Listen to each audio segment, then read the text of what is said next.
فاتحہ.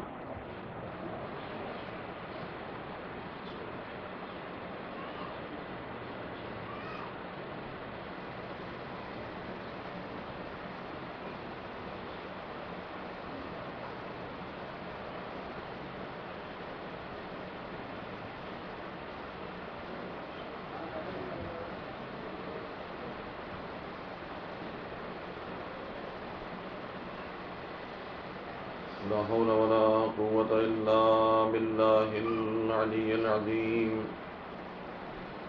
أعوذ بالله من الشيطان اللعين الرجيم. بسم الله الرحمن الرحيم.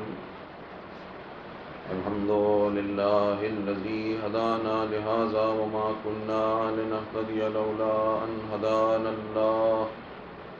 لقد جاءت رسل ربنا بالحق والصلاة والسلام على أشرف الأنبياء والمرسلين سيدنا ونبينا وشفيعنا وحبيب قلوبنا وطبيب نفوسنا مولانا ومولى الثقلين جد الحسن والحسين أبي القاسم محمد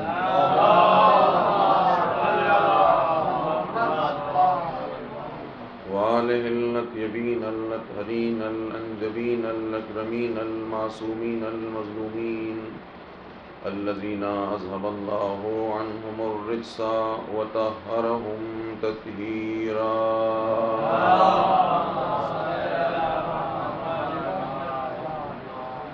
ولعنة الله على أعدائهم ومنكري فضائلهم وغاصبي حقوقهم والمنحرفين عنهم والشاكين فيهم أجمعين. أما بعد فقد قال علي عليه السلام أشجع الناس من غلب هواه. صلوات علیہ.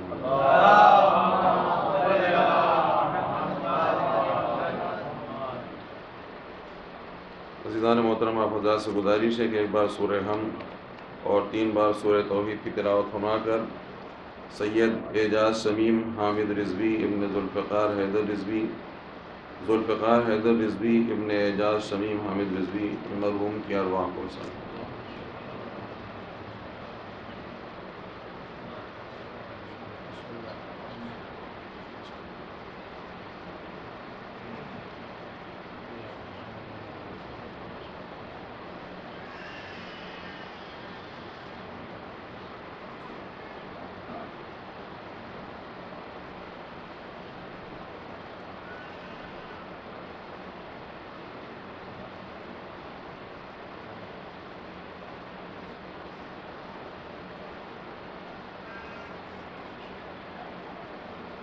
اور صلوات دے دیجیے گا محمد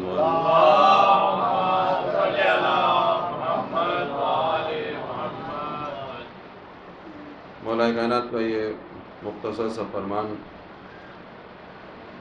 کہ جس میں آپ ارشاد فرماتے ہیں کہ اشجع الناس من غلب ہوا، شجاع ترین انسان وہ ہے کہ جو اپنی خواہشات کے اوپر غالب آ جائے. آج ہمارے سماج کے اندر شجاع اور بہادر انسان اسے سمجھا جاتا ہے کہ جو لاٹھی ڈنڈا اچھی طریقے سے چلا لیتا ہو، یا مثلا اور ترقی کر کے بندوق رائفل وغیرہ جو ہے وہ اچھے سے چلا سکتا ہو. ایسے انسان کو سماج کے اندر بڑا شجاع اور بہت ہی بہادر سمجھا جاتا ہے اور کہا جاتا ہے. لیکن دین کی اصطلاح میں شجاعت صرف اور صرف بہادری دکھا دینے کا نام نہیں ہے، بلکہ شجاعت کو اور بہادری کو عقل کا تابع بنا لینے کا نام ہے شجاعت. اگر کوئی انسان اپنی طاقت کو، اپنی قوت کو عقل کا تابع بنا لے تو ایسی صورت میں اس انسان کو شجاع کہا جاتا ہے، اس انسان کو بہادر کہا جاتا ہے.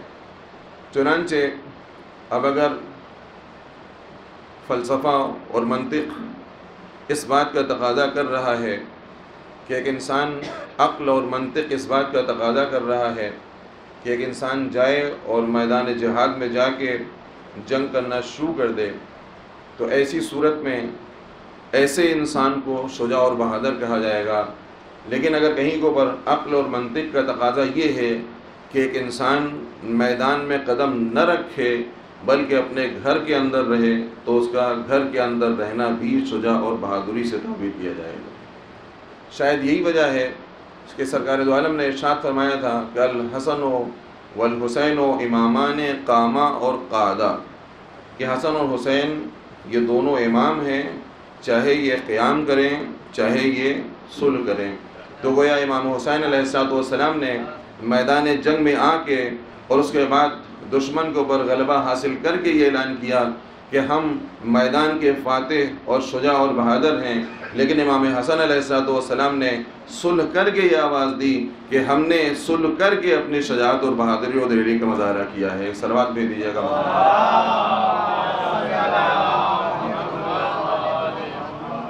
تو اشجع الناس من غلب ہوا، شجاع ترین انسان وہ ہے کہ جو اپنی خواہشات کے اوپر غالب آ جائے۔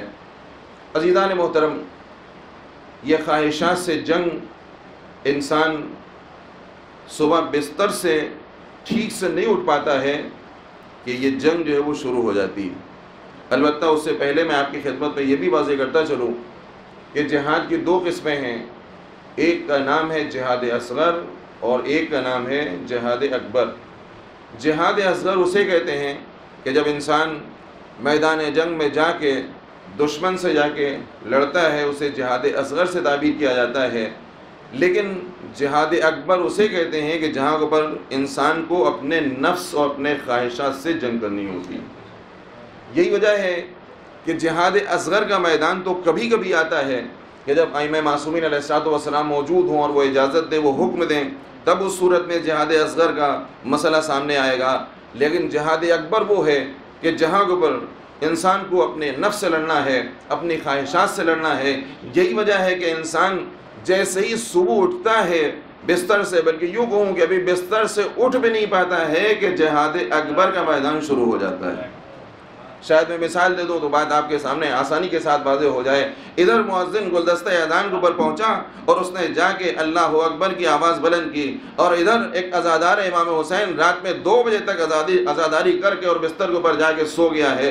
اب ظاہر سے بات ہے صرف 2 گھنٹے کا فاصلہ ہے، 2 گھنٹے اس نے آرام کیا ہے۔ عزیزان محترم، اتنا عظیم اس نے ثواب کمایا ہے، لیکن اس کے بعد ادھر مؤذن کی آواز کانوں میں پہنچی، فوراً جلدی سے چادر اوڑھ لیا کہ کہیں اور آئندہ کلمات جو وہ کانوں تک نہ پہنچنے پائیں کہ ہم کو اٹھنا پڑے۔ تو یاد رکھیے، اگر اذان کی آواز سننے کے بعد ہم اذان کی طرف متوجہ نہ ہوئے اور مصلی نماز کے اوپر نہ پہنچے، تو یاد رکھیے گا ہم سب کچھ تو ہو سکتے ہیں مگر جہاد اکبر کے میدان میں مغلوب ہوتے ہوئے نظر آئیں گے۔ ایک صلوات بھیج دیجیے گا محمد۔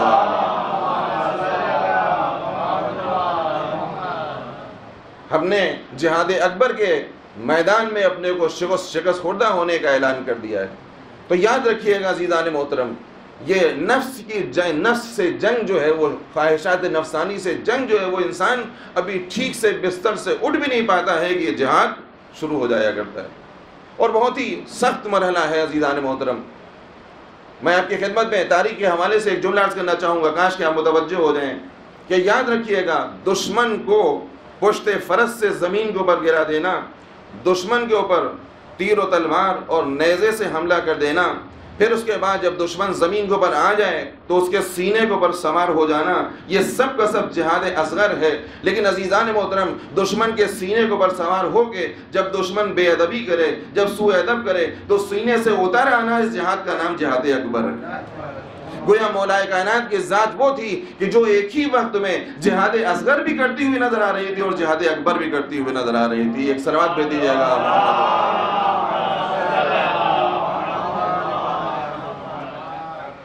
تو یہ خواہشات سے جنگ کرنا اور خواہشات کے اوپر قابو پا جانا، یہ بڑا سخت مرحلہ ہوا کرتا ہے۔ میں آپ کی خدمت میں سرکار دو عالم کی ایک حدیث عرض کرنا چاہوں گا تاکہ آپ محسوس کریں کہ کس طریقے سے انسان اگر اپنی خواہشات کے اوپر غالب آ جائے تو پھر اس کا درجہ کتنا بلند ہو جاتا ہے. ایک سلامات بھی دیجیے گا محمد وآلہ.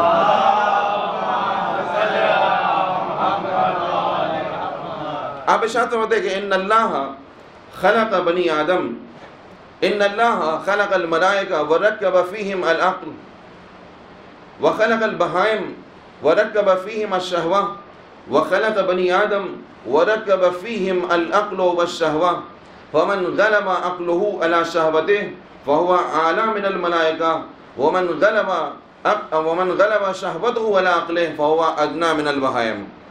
سرکار دو عالم ارشاد فرماتے ہیں کہ بے شک پروردگار عالم نے ملائکہ کو پیدا کیا، لیکن جب ملائکہ کو پیدا کیا تو انہیں صرف اور صرف عقل سے نوازا ہے، خواہشات ان کے پاس نہیں ہیں.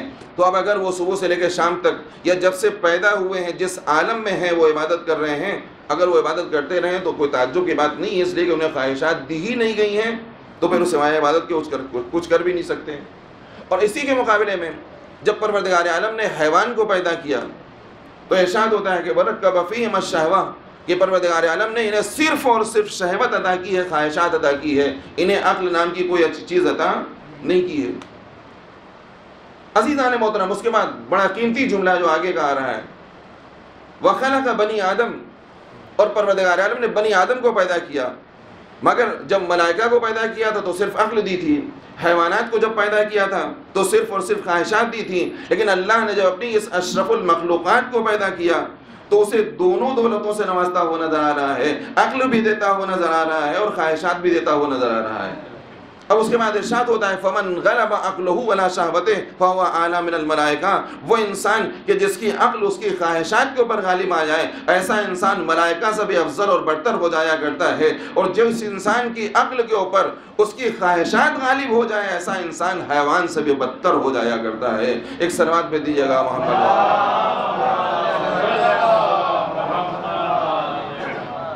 آپ غور کریں کہ ایک مرحلہ وہ آتا ہے کہ جب سرکار دو عالم شب معراج کے اوپر تشریف لے کے جا رہے ہیں، ایک منزل وہ بھی آتی ہے کہ جہاں کے اوپر دونوں سردار ہیں، ایک سید الانبیاء ہے، انبیاء کا سردار، اور ایک سید الملائکہ ہے، ملائکہ کا سردار.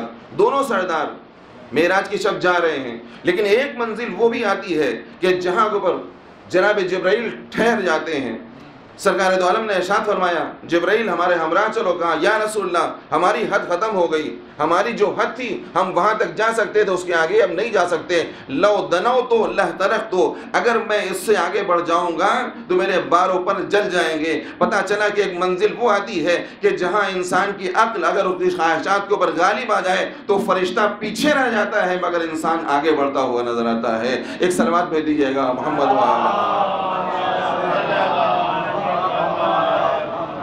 اس سے بہتر صلوات بھیجیے گا محمد.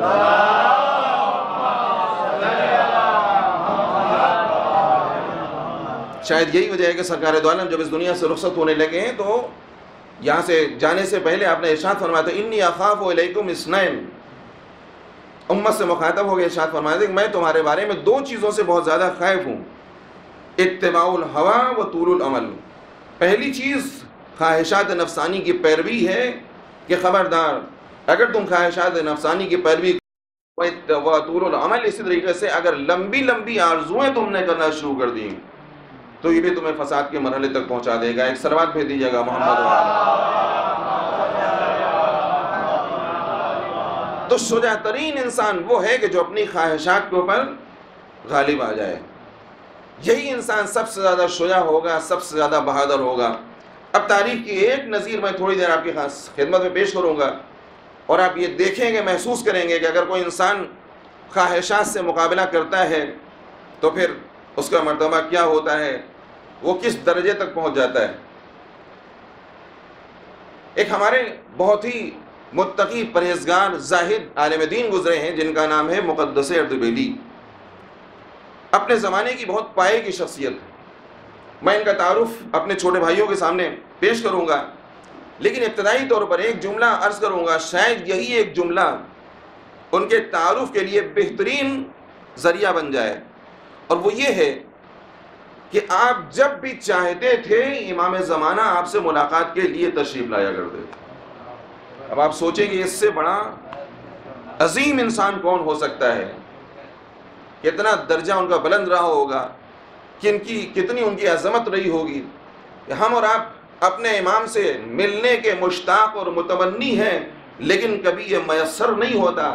ایک وہ ذات ہے کہ جب چاہتی ہے وہ امام سے ملاقات کرتی ہوئی نظر آتی ہے۔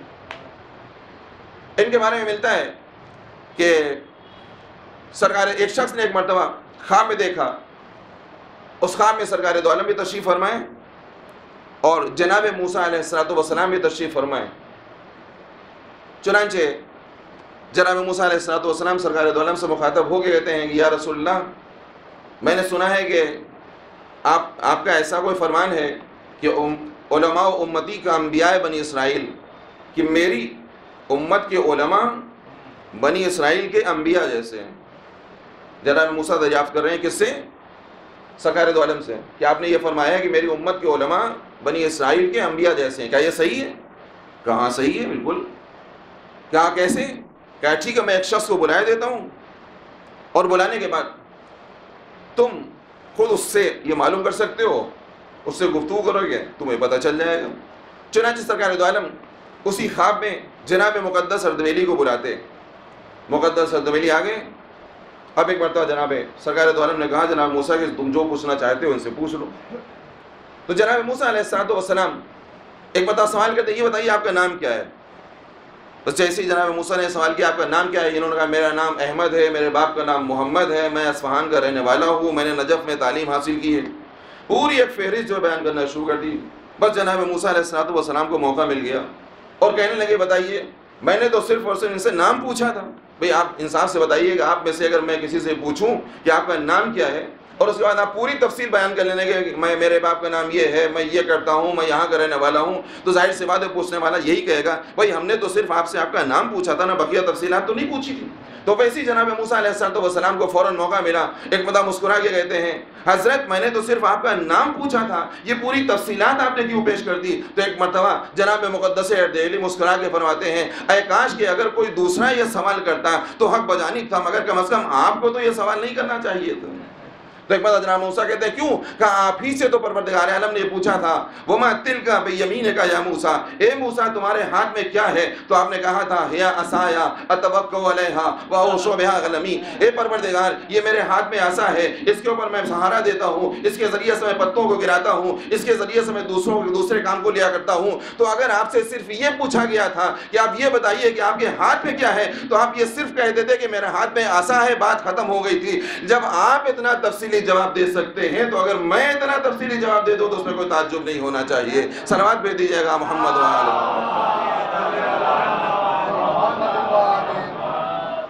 تو ایک مرتبہ جناب موسیٰ کہتے ہیں مگر شاید آپ کو یہ معلوم نہیں کہ میں تو محضر پروردگار میں تھا اور میں چاہ رہا تھا کہ جتنی دیر پروردگار سے ہماری گفتگو ہوتی رہے اتنے ہمارے لیے باعث شرف ہو جائے گا، باعث سعادت ہو جائے گا۔ تو مقدس اردبیلی کہتے ہیں کہ شاید آپ کو یہ معلوم نہیں کہ میں بھی تو محضر نبی میں موجود ہوں، میں بھی چاہتا ہوں کہ جتنی دیر گفتگو ہوتی رہے گی ہمارے لیے شرف اور سعادت کا سبب بنتی چلی جائے گی۔ صلوات بھیج دیجیے گا محمد یہ ہے مقدس اردبیلی۔ اور ابھی میں چاہتا ہوں کہ ایک اور ذریعے سے ان کی تھوڑی سی معرفت اور اپنے چھوٹے بھائیوں سے کے لیے واضح کر دوں، اپنے بزرگوں سے معذرت چاہتا ہوں کہ ایک دن یہ اپنے گھر سے نکلتے ہیں، رات کی تاریکی پھیل چکی ہے اور ایک عقیدت میں ملا کہ جس نے یہ دیکھا کہ رات کے سناٹے میں جو ہے مقدس اردبیلی اپنے گھر سے نکلتے ہیں، اور ظاہر سی بات ہے اس زمانے میں ایسے جید علماء رات کی تاریکی میں گھر سے باہر نہیں نکلا کرتے تھے، اور آج کی طریقے سے جیسے شہروں میں جو ہے وہ چہل پہل رہتی ہے، ہر چوراہے کے اوپر راستے میں جو ہے روشنی چہل پہل اور راستے جو آباد رہتے ہیں، اس زمانے میں ویسا بھی نہیں تھا۔ تو وہ تھوڑا سا حیران ہو گیا کہ رات کی تاریکی میں آخری مقدس اردبیلی گھر سے کیوں نکلے ہیں اور کہاں جا رہے ہیں۔ چنانچہ وہ بھی پیچھے آہستہ آہستہ جو ہے چلنا شروع کرتا ہے۔ اس نے کیا دیکھا کہ یہ پہنچے مولا کائنات کے روضے کے اوپر، سارے دروازے بند ہو چکے تھے۔ جیسے یہ دروازے کے قریب پہنچے ایک مرتبہ کہتے ہیں السلام علیکم یا امیر المومنین، جیسے ہی یہ کلمہ ادا کیا زبان سے فوراً دروازہ کھل جاتا ہے۔ پہچانیے کہ شخصیت مقدس اردبیلی کو، دروازہ کھل گیا۔ اب وہ کہتا ہے کہ میں دیکھ رہا تھا کہ گئے اور جانے کے بعد زری کے پاس جا کے بیٹھ جاتے ہیں اور کچھ دیر تک وہاں سے گفتگو کی آواز آ رہی ہے، کوئی کچھ کہہ رہا ہے، کوئی کچھ بول رہا ہے، مجھے یہ نہیں معلوم کون گفتگو کر رہا ہے، کیا گفتگو ہو رہی ہے، مگر میں نے یہ سنا کہ کچھ گفتگو ہو رہی تھی۔ خیر گفتگو خاتمہ ہوتا ہے اور اس کے بعد مقدس اردبیلی جو ہے وہ گھر سے روزے سے باہر نکلتے ہیں، اور اس کے بعد میں نے دیکھا کہ یہ کوفے کی جانب جو روانہ ہو جاتے ہیں۔ اب ظاہر سی بات ہے کوفے کا فاصلہ نجف سے جو 11 کلومیٹر کا ہے، تقریباً 10-11 کلومیٹر، جو افراد جا چکے ہیں زیارت کو اچھی طریقے سے معلوم ہے، اور اس زمانے میں آج کی طریقے سے کنوینس موجود نہیں تھے کہ جب ہم چاہیں تو وہاں کے اوپر ذرائع موجود ہیں کہ ان کے ذریعے سے ہم فوراً پہنچ جائیں۔ تاریخ رات ہے شب کی، بالکل دیکھا یہ نجف کی کوفے کی طرف روانہ ہے، تو یہ کہتے ہیں کہ میں بھی ان کے پیچھے پیچھے چلا۔ اور اس کے بعد ایک منزل وہ بھی آتی ہے کہ جب یہ مسجد کوفہ میں پہنچتے ہیں، جب یہ مسجد کوفہ میں پہنچے تو محراب کوفہ میں پہنچتے ہیں۔ محراب مسجد کوفہ میں یہ وہ محراب ہے کہ جس میں مولا کائنات علیہ الصلوۃ والسلام کے سر کے اوپر ظالم نے جو ہے وہ ضربت لگائی۔ میں نے دیکھا کہ جا کے وہاں محراب میں بیٹھ جاتے ہیں، اور بیٹھنے کے بعد کچھ دیر پھر وہی گفتگو کی آواز سنائی دی۔ کون کیا کہہ رہا ہے، کس سے گفتگو ہو رہی ہے مجھے نہیں معلوم، مگر کچھ گفتگو کی آواز میرے کانوں سے سنائی دی۔ خیر گفتگو ہو گئی، یہ باہر نکلے اور اس کے بعد پھر اپنے گھر کی جانب روانہ، یہ بھی پیچھے پیچھے چلتا ہے۔ اب جب یہ گھر کے اندر داخل ہونے والے تھے، واپس ہو گئے، تو ایک مرتبہ اس شخص نے، اس چاہنے والے نے سوال کیا، قبلہ خیریت تو ہے، اس رات کی تاریکی میں آپ کہاں؟ تو وہ فوراً چونکتے ہیں، اور چونکنے کے بعد سوال کرتے ہیں کہ آپ کہاں؟ کہا میں تو آپ کے ساتھ ساتھ آپ کے پیچھے پیچھے چل رہا تھا، جہاں جہاں گئے آپ میں گیا، میں نے دیکھا کہ آپ مولا کائنات کے روزے کو پہنچے، سلام کیا، دروازہ کھل گیا، زری کے اوپر جا کے آپ نے گفتگو کیا، پھر اس کے بعد وہاں سے آپ کوفے گئے، وہاں کے اوپر محراب میں بیٹھے، وہاں کے اوپر کچھ گفتگو ہوئی، یہ ساری تفصیل اس نے بتایا۔ آپ یہ بتائیے کہ آخر یہ ماجرا کیا ہے، آپ کہاں گئے تھے اور کس لیے گئے تھے، کس کام کے تحت گئے تھے؟ تو ایک مرتبہ مقدس اردبیلی کہتے ہیں دیکھو یاد رکھو، میں تمہیں بتا تو دوں گا مگر میں جب تک زندہ رہوں کبھی کسی سے اس کا تذکرہ نہ کرنا۔ شاید ہم جیسا کوئی انسان اگر ہوتا تو فوراً دوسرے دن سے کریڈٹ لینے کے لیے جو تیار ہو جاتا ہوں، ہر ایک سے جس سے مل رہے ہیں، آج تو ہم نے یہ کارنامہ انجام دے دیا، آج تو ہماری یہ ہو گئی، ملاقات ہو گئی، آج تو ہمارے ساتھ ایسا اتفاق پیش آ گیا۔ لیکن وہ ارشاد فرماتے ہیں دیکھو جب تک میں زندہ رہوں جو میں تمہیں بتا رہا ہوں اس کا تذکرہ کسی سے نہ کرنا۔ اور وہ یہ ہے کہ جب بھی امور دینیا میں ہمیں کسی قسم کی کوئی مشکل پیش آتی ہے کہ جس کا جواب ہمیں قرآن اور حدیث سے نہیں ملتا ہے، تو میں مولا کی خدمت میں حاضر ہوتا تھا، زری کے پاس آ کے اپنی مشکل کو بیان کرتا تھا، اور اسی زری کے ذریعے سے ہمیں جواب مل جایا کرتا تھا۔ آج بھی اتفاق سے ایک امر مشکل پیش آیا، چنانچہ میں اس کو حل کرنے کے لیے مولا کی خدمت میں پہنچا۔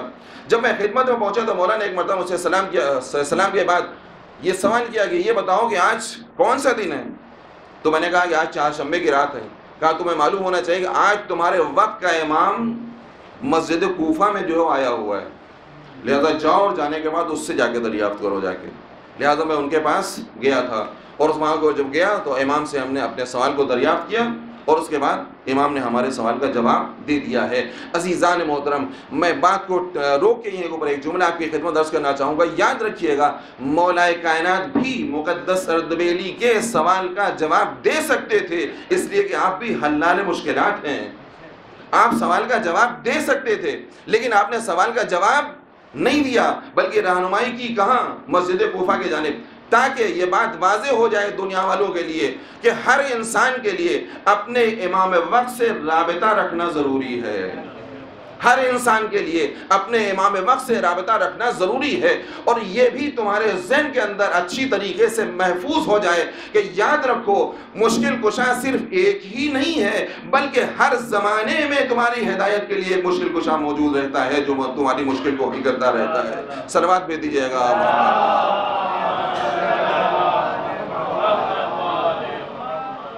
یہ تھا مقدس اردبیلی کا تعارف جو میں نے اپنے بھائیوں کی خدمت عرض کیا۔ اب ذرا سوچئے گا جو میں آپ کی خدمت عرض کرنا چاہتا ہوں، اشجع الناس من غلب ہوا، شجاع ترین انسان وہ ہے کہ جو اپنے خواہشات کو غالب آ جائے۔ آخر مقدس اردبیلی کا اتنا مقام کیسے بلند ہو گیا؟ کیا صفت تھی ان کے اندر؟ یہی صفت تھی کہ جس کو ہم نے سرنامہ سخن قرار دیا ہے۔ ان کے بارے میں ملتا ہے کہ مرتبہ یہ درس میں شرکت کرنے کے لیے گئے تھے، واپس آ رہے تھے، صبح کا وقت تھا، بھوک لگی ہوئی تھی، پیاس بھی لگی ہوئی تھی، اتفاق سے راستے سے گزر رہے تھے، ایک نہر سے انہوں نے کیا دیکھا کہ ایک سیب بہتا ہوا چلا آ رہا ہے۔ اب بھوک تو لگی ہوئی تھی اور انہوں نے اس کو اٹھا کے کھا لیا، مگر کھانے کے بعد شاید ہم جیسا کوئی انسان ہوتا تھا اور دوسرے تیسرے کا انتظار کرتا، لیکن انہوں نے جیسے ہی کھایا فوراً احساس ہوا کہ یہ تو میں نے غلط کیا ہے، اس لیے کہ جس کا یہ سیب تھا اس کی اجازت کے بغیر میں نے استعمال کیا ہے، لہذا جب تک اس کی اجازت نہ مل جائے اس وقت تک یہ سیب ہمارے لیے جائز نہیں ہوگا، یہ لقمہ حرام ہمارے شکم کے اندر گیا ہے۔ اور لقمہ حرام اگر کسی انسان کے شکم کے اندر چلا جائے تو پھر آپ کو معلوم ہے کہ اس کے کتنے بدترین نتائج ہوتے ہیں۔ جناب زینب نے سرکار سید الشہداء سے عصر عاشور یہی سوال کیا تھا، بھیا کیا آپ نے اپنا تعارف ان لوگوں سے نہیں کرایا ہے، ان کو نہیں بتایا ہے کہ ہم کون ہیں؟ تو ایک مرتبہ سرکار سید الشہداء نے یہی بتایا تھا کہ بہن میں نے سب کچھ بتا دیا ہے، لیکن چونکہ ان کے شکم لقمہ حرام سے بھرے ہوئے ہیں لہذا ان کے اوپر کوئی معاوضہ مؤثر ہونے والا نہیں۔ اب ایک تشویش پیدا ہوئی کہ آخر کریں تو کیا کریں؟ چنانچہ جس سمت سے وہ سیب نہر سے بہتا ہوا چلا آ رہا تھا پانی کے اندر، اسی سمت یہ چلتے، ابھی کچھ ہی دور آگے بڑھے تھے کہ انہیں ایک باغ دکھائی پڑی سیب کی۔ فوراً یہ سمجھ گیا کہ اس کا مطلب یہ ہے کہ یہی جو ہے وہ اسی باغ سے یہ سیب بہتا ہوا گیا ہے۔ گئے اور اس کے بعد باغبان سے پوچھا کہ بتاؤ اس کا مالک کون ہے؟ کہا اس کا مالک تو یہاں نہیں۔ کہا کہاں رہتا ہے؟ کہا وہ نجف میں رہتا ہے۔ کہا اچھا مجھے اس کا پتہ دو۔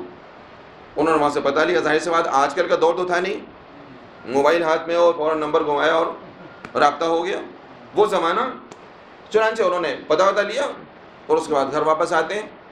اپنے والد بزرگوار سے انہوں نے کچھ پیسہ لیا نجف تک جانے کے لیے، اور اس کے بعد نجف پہنچتے ہیں، اور پہنچنے کے بعد جو پتہ اسے ملا تو اسی پتہ کے تحت تلاش کر کے مکان تک پہنچے۔ دق الباب کیا، ایک اندر سے ضعیف انسان جو ہے وہ دروازہ کھولا۔ کون ہے آپ؟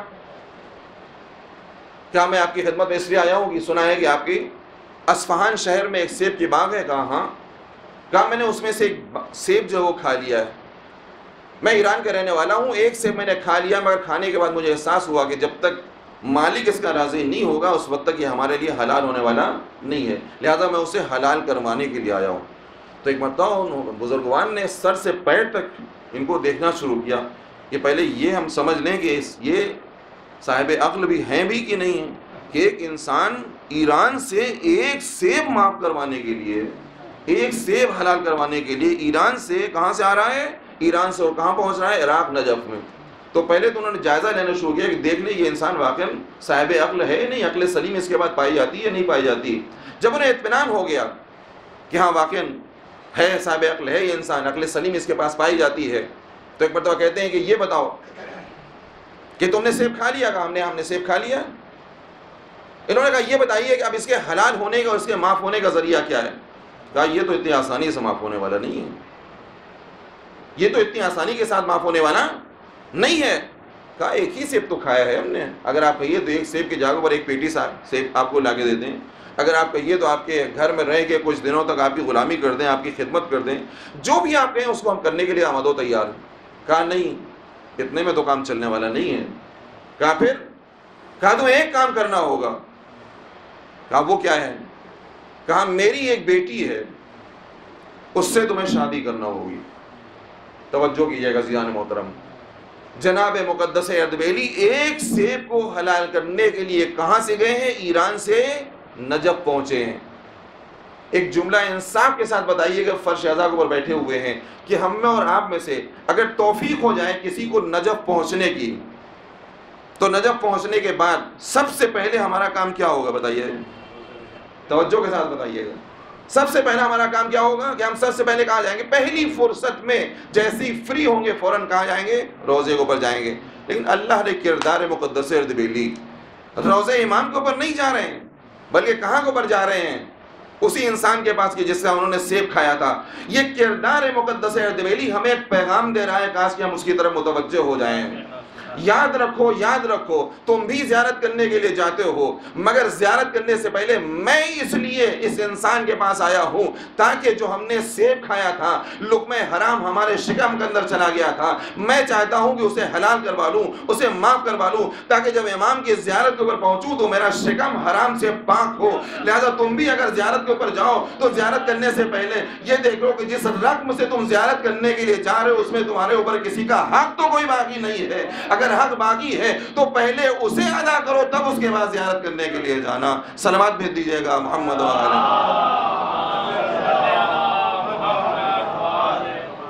اگر تمہاری گردن کے اوپر کسی بھائی کا حق ہے، کسی بہن کا حق ہے، کسی پڑوسی کا حق ہے، کسی دوسرے کا حق ہے، تو پہلے اس کو ادا کرو۔ جب تمہارا شکم بالکل حلال غذا سے آمادہ و تیار ہو جائے تب اس کے بعد تم زیارت کے لیے جانا۔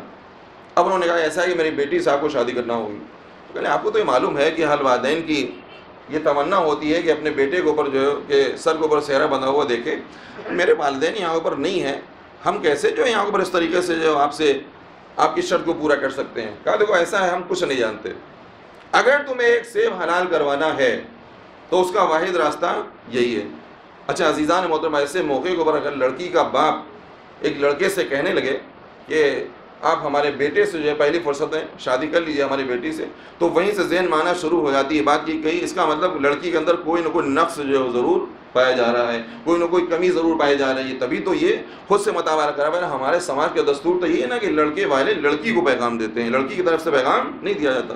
لیکن اگر وہ لڑکی کا باپ یہ کہنے لگے تو ذہن کے اندر بات آتی ہے اس کا مطلب کچھ نہ کچھ ہے ضرور, اس کی بنیاد کے اوپر ادھر سے پیغام دیا جاتا ہے. اب جب انہوں نے کہا تو انہوں نے سوچنا شروع کیا اپنی جگہ کے اوپر. اچھا اس کے بعد جب انہوں نے کہا کہ آپ کو میری بیٹی کے ساتھ شادی کرنا ہوگی تو غور کرتے رہے اور یہ سوچتے رہے کہ ایسا ہے کہ اگر ہم نے یہ ایک سیب حلال نہ کروایا, توجہ کیجیے گا, تو یہ ہمیں قبر میں بھی پھنسائے گا, برزخ میں بھی پھنسائے گا, محشر میں پھنسائے گا, صراط مستقیم کے اوپر پل صراط کے اوپر بھی پھنسائے گا, ہر جگہ کے اوپر یہ ہمارے لیے پریشانی ایجاد کرے گا. لہٰذا بہتر یہ ہے کہ جس لڑکی سے یہ شادی کرنے کے لیے کہہ رہے ہیں اس سے شادی کر لیا جائے. اب میں آپ کی خدمت میں ایک جملہ عرض کرنا چاہتا ہوں, اگر آپ متوجہ ہیں تو یقیناً آپ محظوظ ہوں گے عزیزان محترم. اگر دل کے اندر خوف خدا پیدا ہو جائے تو ایک سیب بھی انسان کے دل کے اندر خوف پیدا کر دیتا ہے, لیکن اگر انسان کے دل کے اندر خوف خدا نہ ہو تو پھر انسان ایک سیب نہیں پورا کا پورا باغ بھی ہڑپ کر جاتا ہے, اسے خوف خدا پیدا نہیں ہوتا ہے. ایک صلوات بھیج دیجیے گا محمد. اب یہ پہنچتے ہیں اور پہنچنے کے بعد انہوں نے کہا اچھا ٹھیک ہے, کہا اچھا تم نے اقرار تو کر لیا کہ ہم شادی کر لیں گے, ہمارے پہلے سن تو لو کہ میری بیٹی کیسی ہے. کہا بتا دیجیے, وہ بھی بتا دیجیے.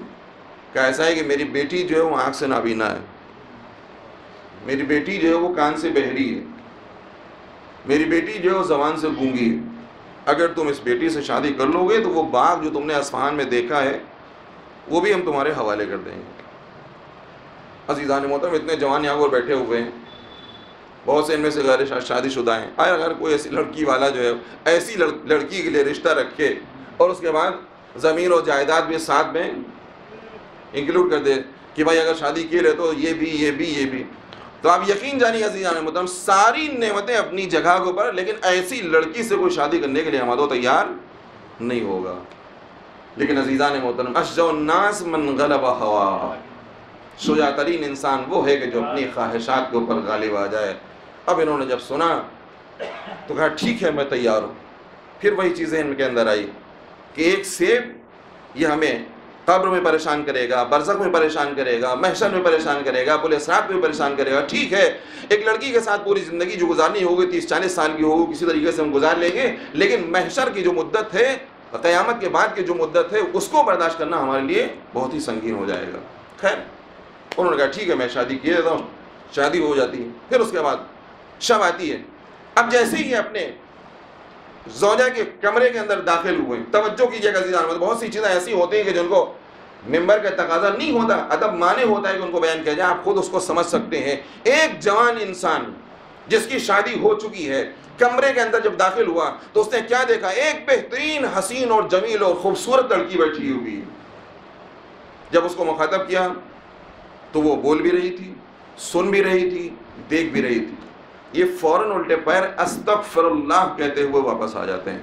اشجع الناس من غلب ہوا, فوراً وہاں سے الٹے پیر واپس آتے ہیں. باپ کے پاس پہنچے, آپ نے ہم سے یہ کہا تھا کہ میری بیٹی بہری ہے, میری بیٹی گونگی ہے, میری بیٹی نابینا ہے, جبکہ آپ کی بیٹی حسین و جمیل بھی ہے, بینا بھی ہے, سن بھی رہی ہے, بول بھی رہی ہے. کہیں ایسا تو نہیں ہے کہ آپ کی 2 بیٹیاں رہی ہوں, جن صفات کی بیٹی کے ساتھ آپ نے میری شادی کے لیے کہا تھا وہ بدل گئی ہو, آپ نے دوسری ماں کمرے کے اندر بھیج دیا ہے. تو ایک مرتبہ باپ مسکرا کے کہتا ہے کہ نہیں, ہماری بیٹی وہی صرف اور صرف ایک ہے, اس کے علاوہ میری کوئی بیٹی نہیں ہے. ہم نے تم سے یہ بتایا تھا کہ میری بیٹی جو ہے وہ گونگی ہے. گونگی اس لیے ہے کہ جب سے یہ بالغ ہوئی ہے اس وقت سے لے کے اب تک اس نے اپنے زبان کے ذریعے سے کوئی گناہ انجام نہیں دیا ہے، نہ غیبت کیا ہے، نہ تہمت لگائی ہے، نہ جھوٹ بولی ہے، نہ کسی مومن کو اذیت سے پہنچایا ہے۔ ہم نے یہ بتایا تھا کہ میری بیٹی بہری ہے اس لیے کہ اس نے کان کے ذریعے سے کوئی بھی گناہ انجام نہیں دیا ہے۔ میں نے تم سے یہ کہا تھا کہ میری بیٹی نابینا ہے، یاد رکھو میری بیٹی نے آنکھ کے ذریعے سے کسی قسم کا کوئی گناہ انجام نہیں دیا ہے، کسی نامحرم کو پر نگاہ نہیں کیا ہے۔ اب تمہیں میں بتا دوں کہ میں نے مولا کائنات کے فرمودات اور ارشادات کے بموجب اپنی بیٹی کی ہم نے اس طریقے سے تربیت کی تھی، اور اس کے بعد تربیت کرنے کے بعد میں مستقل رشتہ تلاش کرتا رہا، لیکن جب کوئی رشتہ نہ ملا کہ جو اس کا کفو بن سکے اپنی لڑکی کے لیے، تو ایک مرتبہ میں کل رات کو مولا کی زری کے اوپر پہنچا تھا، اور پہنچنے کے بعد زری پکڑ کے میں نے کہا مولا میں نے آپ کے فرمودات کے مطابق اپنی بیٹی کی تربیت کیا ہے، لیکن اب اس کا کوئی کفو نہیں مل رہا ہے، اب آپ ہی کے ذمے ہے کہ آپ میری بیٹی کے لیے کوئی بہترین رشتہ تلاش کر دیں۔ میں رات میں اپنی حاجت بیان کر کے آیا تھا، صبح حاجت روا نے میری یہ پوری تاریخ پوری دعا پوری کر دی ہے۔ ایک سلوات بھیج دیجیے گا محمد۔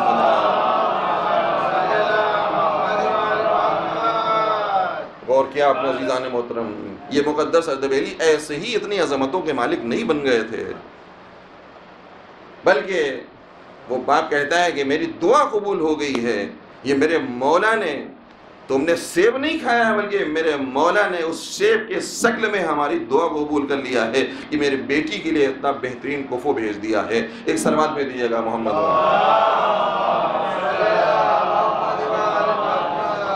عزیزان محترم، اس سے زیادہ میدان آپ کو مقصود نہیں ہے، میں عرض کر رہا ہوں بار بار کہ اشجع الناس من غلب ہوا، شجاع ترین انسان وہ ہے کہ جو اپنی خواہشات کے اوپر غالب آ جائے۔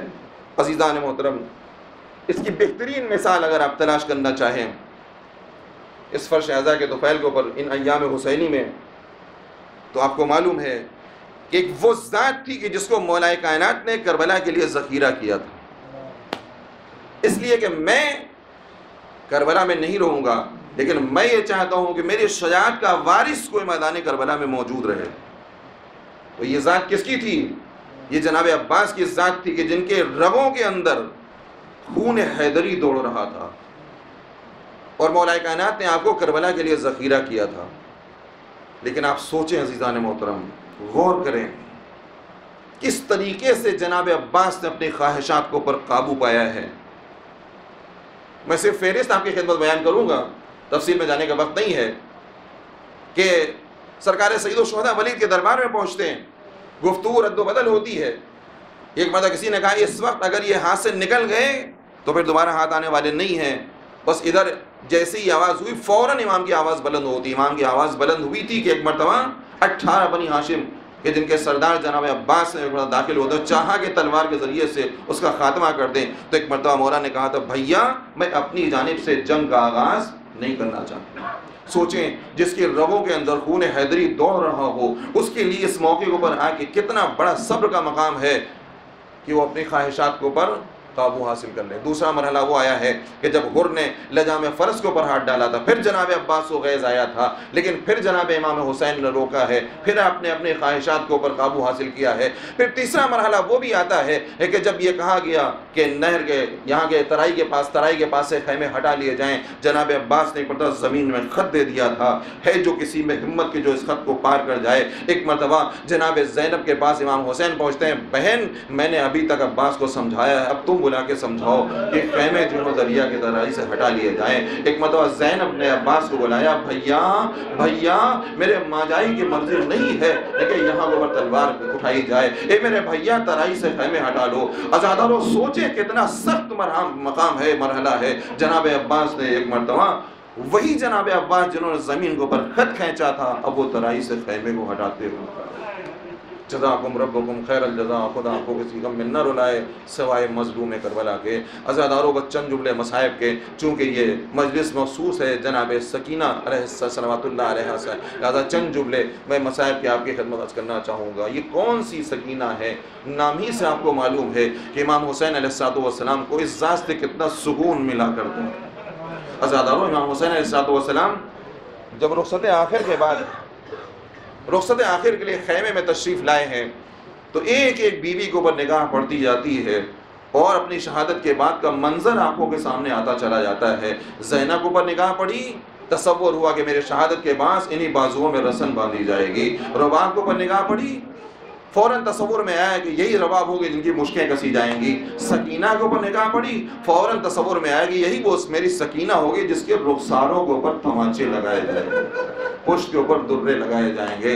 ہاں عزاداران امام مظلوم ایک ایک بیوی کے اوپر نگاہ پڑتی جاتی ہے، تصورات آتے جاتے ہیں۔ ایک منزل وہ بھی آتی ہے کہ جب امام حسین علیہ السلام رخصت آخر کے بعد خیمے سے باہر نکلتے ہیں، پشت فرس کے اوپر سوار ہونا چاہتے ہیں، چاروں جانب دیکھا مگر کوئی نظر نہ آیا۔ ہاں عزاداروں، مزاج شناس بہن ایک مرتبہ آواز دیتی ہے، بھیا جو افراد چلے گئے ان کو یاد نہ کیجئے، یہ بہن آپ کو سوار کرے گی۔ ایک ہاتھ سے لجام فرس پکڑا اور ایک ہاتھ سے بھائی کو سوار کیا۔ امام پشت فرس کے اوپر سوار ہوئے اور سوار ہونے کے بعد لجام فرس کو جنبش دے رہے ہیں، مگر اسب باوفا آگے نہیں بڑھتا۔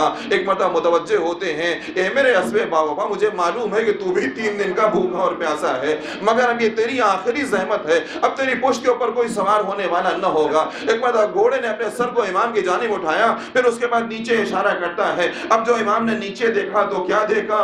گھوڑوں کے سموں کو 4 سال کی بچی لپٹی ہوئی رو رہی ہے، اے میرے بابا کے گھوڑے، میرے بابا کو نہ لے جا، اس لیے کہ جو بھی صبح سے ابھی تک گیا ہے وہ زندہ واپس نہیں آیا ہے۔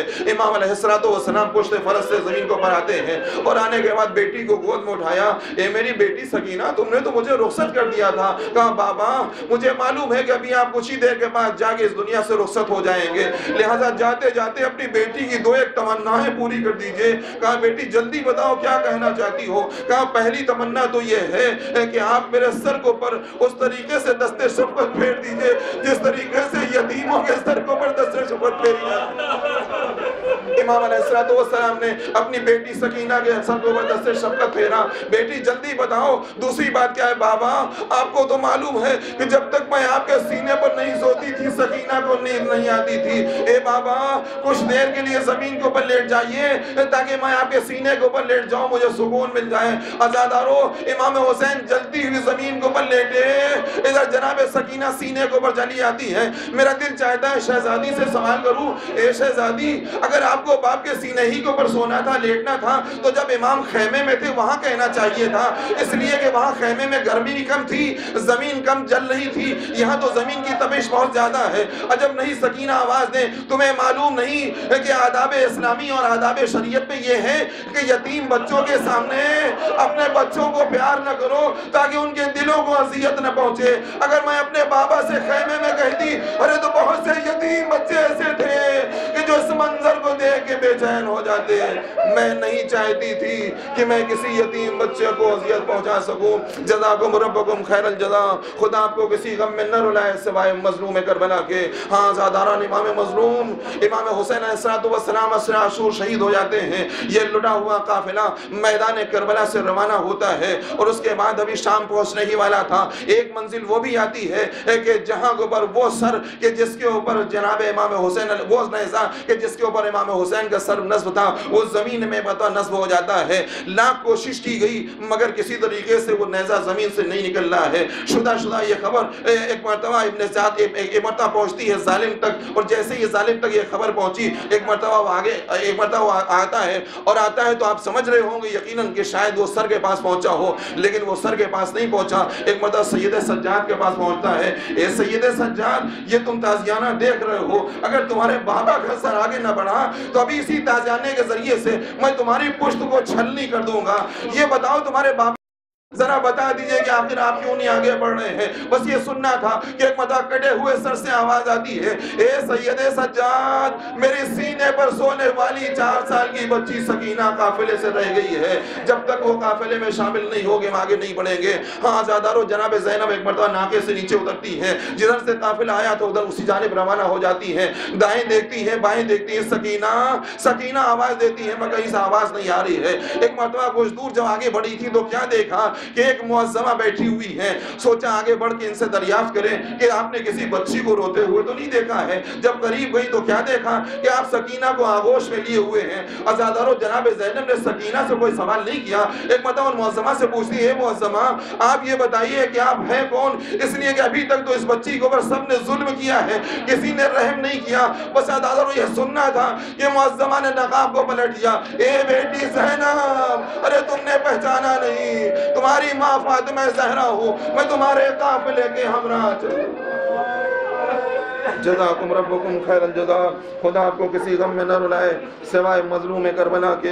ہاں عزاداران امام مظلوم, یہ لوٹا ہوا قافلہ شدہ ایک مرتبہ پہنچتا ہے یزید کے دربار میں پہنچتا ہے. یزید نے کیا دیکھا کہ جو اسیران حرم آئے ہیں ان میں ایک بچی ہے. بچی اپنے ایک ہاتھ کو گردن کے اوپر رکھے ہوئے ہیں اور ایک ہاتھ کو چہرے کے اوپر رکھے ہوئے. یزید سوال کرتا ہے کہ آخر کیا سبب ہے؟ تو ایک مرتبہ جناب سکینہ نے آواز دی کہ گردن پہ ہاتھ اس لیے ہے کہ رسی سے اس طریقے سے گلا باندھا گیا تھا کہ گلے میں زخم ہو گیا ہے, اور چہرے کے اوپر ہاتھ اس لیے رکھے ہوئے ہو کہ ہماری جتنی پھوپھیاں ہیں ان کے بال بڑے ہیں, انہوں نے اپنے چہرے کو بالوں سے چھپا رکھا ہے. میرے بال اتنے بڑے نہیں ہیں لہذا میں نے ہاتھ کو چہرے سے چھپا رکھا ہے. اچھا میں نے سنا ہے کہ تمہارا بابا تم کو بہت زیادہ چاہتا تھا. کہاں بے شک چاہتا تھا, ہر باپ اپنے بیٹی کو چاہتا ہے. کہا نہیں, میں نے سنا ہے کہ جب تک تم اپنے بابا کے سینے کے اوپر نہیں جاتی تھی اس وقت تمہیں نیند نہیں آتی تھی. کہا بالکل صحیح ہے. کہا دیکھو میں تمہاری محبت کا امتحان لینا چاہتا ہوں, مجھے ایسے یقین نہیں آئے گا.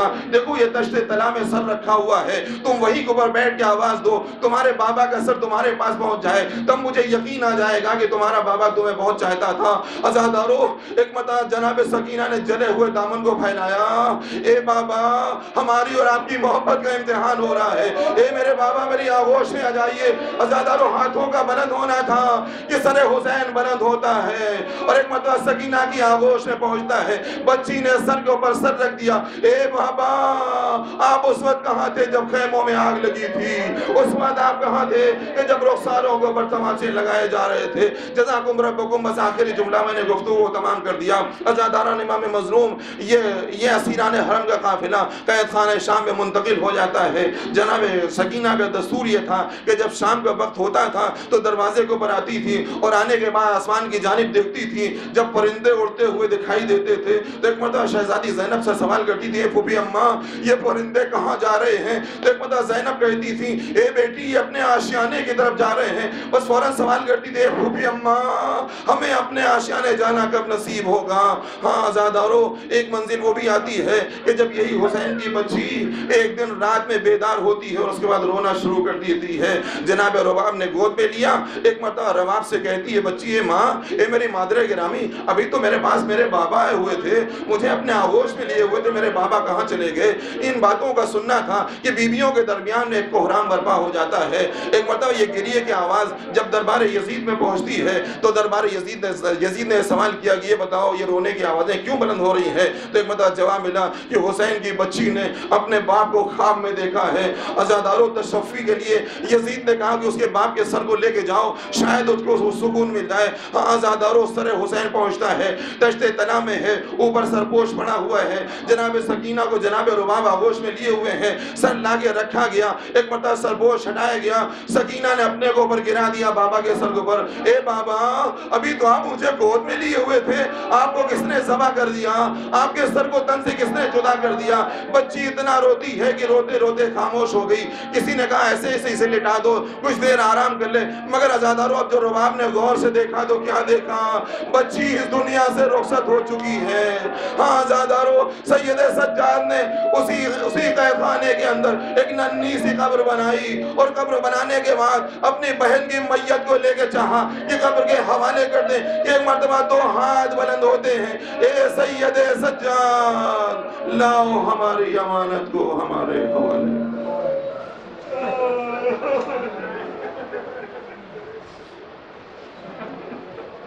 الا لعنت اللہ علی القوم سيعلم الذين ظلموا انهم منقلبون انا للہ و انا الیہ راجعون. پروردگار ہماری اس مختصر سے عبادت کو قبول فرما, پرچم اسلام کو سربلند, پرچم کفر و نفاق کو سرنگوں فرما. تمام مومنین و مومنات خصوصاً حاضرین ان کے متعلقین کی تمام دینی و دنیاوی حاجات کو پورا کریں. ہمارے امام زمانہ کے ظہور میں تعجیل فرماؤ، ہم سب کو ان کے اعوان و انصار میں قرار دیں۔ آپ حضرات سے گزارش ہے کہ بعد سورہ حمد و 3 بار سورہ توحید کی تلاوت فرما کر سید اعجاز شمیم حامد رضوی ابن ذوالفقار حیدر رضوی، ذوالفقار حیدر رضوی ابن اعجاز شمیم حامد رضوی کی ارواح کو حصہ